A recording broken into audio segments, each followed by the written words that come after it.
ନମସ୍କାର ବନ୍ଧୁମାନେ ଏହି ଦୁନିଆରେ ପ୍ରତ୍ୟେକ ପିତାମାତା ଚାହାନ୍ତି ତାଙ୍କ ପିଲା ଜୀବନରେ ବହୁତ ଆଗକୁ ଯାଉ, ନାଁ କମାଉ ଓ ଧନୀ ହେଉ। କିନ୍ତୁ ଆପଣ ଜାଣିଛନ୍ତି କି ଜଣେ ପିଲାର ଜନ୍ମ ମାସ ମଧ୍ୟରେ ତାଙ୍କ ଭାଗ୍ୟ ଓ ଭବିଷ୍ୟତ ବିଷୟରେ ବହୁତ କିଛି କହିଦେଇଥାଏ। ଜ୍ୟୋତିଷ ଶାସ୍ତ୍ର ଅନୁସାରେ କିଛି ବିଶେଷ ମାସରେ ଜନ୍ମ ହୋଇଥିବା ପିଲାମାନେ ଜନ୍ମରୁ ହିଁ ବହୁତ ଭାଗ୍ୟଶାଳୀ ହୋଇଥାନ୍ତି। ଏମାନଙ୍କର ଉପରେ ଭଗବାନଙ୍କ ବିଶେଷ କୃପା ରହିଥାଏ। ଏମାନେ ଯେଉଁ କାମ କରନ୍ତି ସେଠାରେ ସଫଳତା ପାଇବାର ସମ୍ଭାବନା ବହୁତ ଅଧିକ ଥାଏ। କିଛି ପିଲା ଛୋଟବେଳୁ ପଢ଼ାଶୁଣାରେ ତେଜ ହୋଇଥାନ୍ତି। କିଛି ପିଲା ବହୁତ ବୁଦ୍ଧିମାନ ଓ ଚତୁର ହୋଇଥାନ୍ତି। ଆଉ କିଛି ପିଲାଙ୍କ ଭାଗ୍ୟ ଏତେ ଭଲ ହୋଇଥାଏ ଯେ ଜୀବନରେ ଧନ, ସମ୍ମାନ ଓ ସଫଳତା ସବୁକିଛି ପାଇଯାଆନ୍ତି।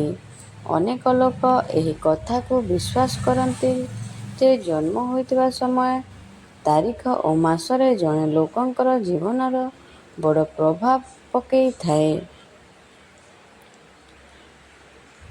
ସେଥିପାଇଁ ଆଜିର ଏହି ଭିଡ଼ିଓରେ ଆମେ ଜାଣିବା କେଉଁ ମାସରେ ଜନ୍ମ ହୋଇଥିବା ପିଲାମାନେ ସବୁଠୁ ଅଧିକ ଭାଗ୍ୟଶାଳୀ ହୋଇଥାନ୍ତି ଓ ବିଶେଷ ଭବିଷ୍ୟତରେ ବଡ଼ ଲୋକ ହୋଇଥାନ୍ତି। ତେବେ ବନ୍ଧୁମାନେ ଭିଡ଼ିଓଟିକୁ ଶେଷ ପର୍ଯ୍ୟନ୍ତ ନିଶ୍ଚୟ ଦେଖନ୍ତୁ, କାରଣ ହୋଇପାରେ ଆପଣଙ୍କର ଜନ୍ମ ମାସ ମଧ୍ୟ ଏହି ତାଲିକାରେ ହୋଇପାରେ। ଜାନୁଆରୀ ମାସ। ଏହି ମାସରେ ଜନ୍ମ ହୋଇଥିବା ପିଲାମାନେ ବହୁତ ଶାନ୍ତ ଓ ପରିଶ୍ରମୀ ହୋଇଥାନ୍ତି। ଏମାନେ ଜୀବନରେ ଯାହା ଚାହାନ୍ତି ତାହା ପାଇବା ପାଇଁ ବହୁତ ମେହନତ କରନ୍ତି। ଏମାନଙ୍କର ଭାବନା ଅନ୍ୟମାନଙ୍କଠାରୁ ଅଲଗା ହୋଇଥାଏ। ସମୟ ଏହି ସହିତ ଏମାନେ ଜୀବନରେ ବଡ଼ ସଫଳତା ହାସଲ କରନ୍ତି। ପରିବାର ଓ ସମାଜରେ ଏମାନଙ୍କର ଭଲ ସମ୍ମାନ ହୋଇଥାଏ। ମାର୍ଚ୍ଚ ମାସରେ ଜନ୍ମ ହୋଇଥିବା ପିଲାମାନେ ବହୁତ ତେଜ ମସ୍ତିଷ୍କର ହୋଇଥାନ୍ତି। ଏମାନେ ଛୋଟବେଳୁ ପଢ଼ାଶୁଣା ଓ ଅନ୍ୟ କାମରେ ବହୁତ ଆଗରେ ରହିଥାନ୍ତି। ଭାଗ୍ୟ ଏମାନଙ୍କୁ ବହୁତ ସାଥ ଦେଇଥାଏ। ଅନେକ ସମୟରେ ହଠାତ୍ ଧନ ଲାଭ ଓ ବଡ଼ ସୁଯୋଗ ମଧ୍ୟ ମିଳିଥାଏ। ଏମାନେ ନିଜ ବୁଦ୍ଧି ବଳରେ ଲୋକଙ୍କର ମନ ଜିତିଥାନ୍ତି ଏବଂ ସେ ବହୁତ ଭଲ ରୋଜଗାର ମଧ୍ୟ କରିଥାନ୍ତି। ଜୁନ ମାସ।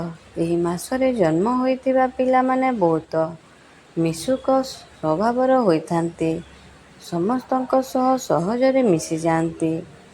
ଏମାନଙ୍କର କଥାବାର୍ତ୍ତା ଓ ବୁଦ୍ଧି ଲୋକଙ୍କୁ ଆକର୍ଷିତ କରେ। ଜୀବନରେ ଭଲ ଚାକିରି ଓ ଧନ ପାଇବାର ସମ୍ଭାବନା ବହୁତ ଅଧିକ ଥାଏ। ଏମାନେ ନିଜ ପରିଶ୍ରମରେ ଧନୀ ହୋଇଥାନ୍ତି। ତ ବନ୍ଧୁମାନେ ଆସନ୍ତୁ ଜାଣିବା ନେକ୍ସଟ ମାସ କେଉଁ ମାସ ଯେଉଁ ମାସରେ ପିଲାମାନେ ଜନ୍ମ ହୋଇଥିବା ବହୁତ ଭାଗ୍ୟଶାଳୀ ଏବଂ ବୁଦ୍ଧିମାନ ହୋଇଥାନ୍ତି। ଜୁଲାଇ ମାସ। ଜୁଲାଇ ମାସରେ ଜନ୍ମ ହୋଇଥିବା ପିଲାମାନେ ହୃଦୟରୁ ବହୁତ ଭଲ ଓ ସରଳ ହୋଇଥାନ୍ତି। ଏମାନେ ସବୁବେଳେ ଅନ୍ୟମାନଙ୍କୁ ସାହାଯ୍ୟ କରିବାକୁ ଭଲ ପାଇଥାନ୍ତି। ଭଗବାନଙ୍କର ଏମାନଙ୍କ ଉପରେ ବହୁତ କୃପା ରହିଥାଏ। କମ୍ ପରିଶ୍ରମରେ ମଧ୍ୟ ବଡ଼ ସଫଳତା ପାଇପାରନ୍ତି। ଏମାନେ ଜୀବନରେ ଧନ ଓ ଖୁସିର ଅଭାବ ଅଧିକ ଦିନ ରହିନଥାଏ। ସେପ୍ଟେମ୍ବର ମାସ। ସେପ୍ଟେମ୍ବର ମାସରେ ଜନ୍ମ ହୋଇଥିବା ପିଲାମାନେ ବହୁତ ବୁଦ୍ଧିମାନ ଓ ଶୃଙ୍ଖଳିତ ହୋଇଥାନ୍ତି। ଏମାନେ ପ୍ରତ୍ୟେକ କାମ ଭାବିଚିନ୍ତି କରିଥାନ୍ତି।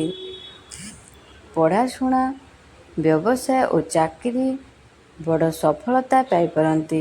ଏମାନଙ୍କର ଭାଗ୍ୟ ବହୁତ ଶକ୍ତିଶାଳୀ ହୋଇଥାଏ। ସମାଜରେ ଏମାନେ ଅଲଗା ପରିଚୟ ସୃଷ୍ଟି କରିଥାନ୍ତି।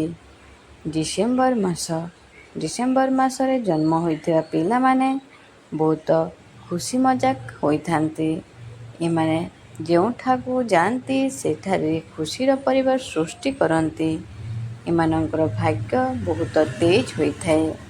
ଜୀବନରେ ଭଲ ସୁଯୋଗ ଓ ଧନ ଲାଭ ହୋଇଥାଏ।